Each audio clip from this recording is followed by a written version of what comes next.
ওকে, so এবার আমাদের যে কাজটা করতে হবে সেটা হচ্ছে যে আমরা এই যে সিডিএন যেটা বের করছিলাম সেটা জেএস এর আমরা হচ্ছে যে এই যে সিডিএন থেকে আমরা এটাকে সেভ করব। সো অলরেডি আমি সেভ করছি আর একটা সিএসএস ফাইল তৈরি করে নিয়েছি আমরা, যেটা আমাদের পরবর্তীতে কোনো কাস্টমাইজেশনের ক্ষেত্রে যদি লাগে। সো আমরা এই যে এখানে অ্যাসেটস নামের আমাদের একটা ফোল্ডার করছি, যার মধ্যে সিএসএস একটা ফাইল বানাইছি এবং হচ্ছে জেএস নামের একটা ফাইল বানাইছি। সো আমাদের এই যে এখানে যদি জেএস এর মধ্যে যাই দেখবেন যে এখানে জেএস, সো এখানে মেনলি ওই হচ্ছে ফাইলটা আমরা নিয়ে আসছি। আর সিএসএস একটা নতুন জাস্ট আমি একটা ফাইল বানিয়ে রাখছি, এর মধ্যে তেমন কিছুই নাই, জাস্ট আমরা পরবর্তীতে এখানে কোনো কাস্টমাইজেশনের কাজগুলো করতে পারি।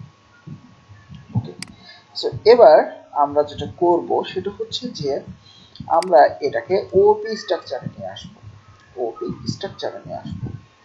সো এটার জন্য আমরা এখানে একটা ক্লাস বানাতে পারি। সাপোজ মনে করেন ক্লাসের নাম দিলাম হচ্ছে ব্ল্যাক ওয়েবসাইট। ওকে, সো আমরা এই ক্লাসটা এখানে বানিয়ে ফেললাম। সো এটার মধ্যে এখন আমরা এই যে এখানে অ্যাকশন হুক এভাবে ইউজ করছি, সো আমাদের এটা তো আসলে এভাবে বাইরের দরকার নাই, তাই না? আমরা এই স্ট্রাকচারের মধ্যে নিয়ে আসতে পারি। সো এটার জন্য আমরা এখানে ওই স্ট্রাকচারে নিয়ে আসবো। সো আমরা ক্লাসের নামটা আরেকটু স্পেসিফাই করি, সেটিং। সো এটার মধ্যে আমরা পাবলিক ফাংশন কি করতে পারি, ডাবল আন্ডারস্কোর দিয়ে কনস্ট্রাক্ট নামের ম্যাজিক মেথডটাকে কল করে ফেলতে পারি, তাই না? এবার এখানে কি করতে পারি, অ্যাড অ্যাকশন, যেটা আমরা করব কি এই যে প্লাগইন লোডেডটা আমরা এখানে দিয়ে দিব, দিয়ে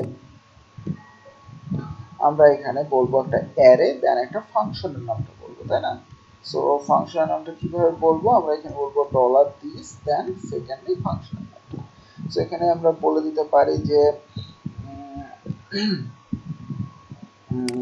আমরা অলওয়েজ প্রিফিক্স ইউজ করব প্লাগইনের, সো এটা হচ্ছে বেটার। সো ব্ল্যাক ওয়েবসাইট এগুলো আমাদের হচ্ছে মেন হচ্ছে, যেহেতু এটাই আমরা প্রিফিক্স হিসেবে ইউজ করতে পারি, ঠিক আছে, যেহেতু প্লাগইনের নাম এটা। সো ব্ল্যাক ওয়েবসাইট আমরা এখানে দিলাম হচ্ছে লোড টেক্সট ডোমেন। ওকে, ব্যাস। সো এই লোড টেক্সট ডোমেনটা আমরা এখানে কি করতে পারি, পাবলিক ফাংশন এভাবে দিয়ে দিতে পারি। দেন এটার মধ্যে আমরা কি করতে পারি, এখন এই যে এটাকে দিয়ে দিতে পারি, রাইট? সেটাকে কপি করলাম এখান থেকে এবং এখানে এটাকে কল করে দিলাম, ব্যাস। সো আমাদের এটা আর এখন এখানে প্রয়োজন হচ্ছে না, আমাদের এটাকে আমরা এই ফরম্যাটে নিয়ে চলে আসছি। আর এটার একটা ইনস্ট্যান্ট আমরা বাইরে ক্রিয়েট করে রাখি, যদিও যেন কাজ করে আর কি, আমরা যেন হচ্ছে যেগুলো কাজ করতেছি এগুলো যেন কাজ হয় আর কি। সো আমরা জাস্ট এটা বাইরেকে কল করে রাখলাম, ব্যাস।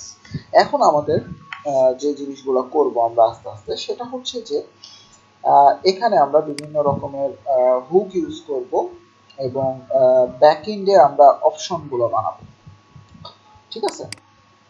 সো এইগুলো এখন আমরা স্টেপ বাই স্টেপ শুরু করব।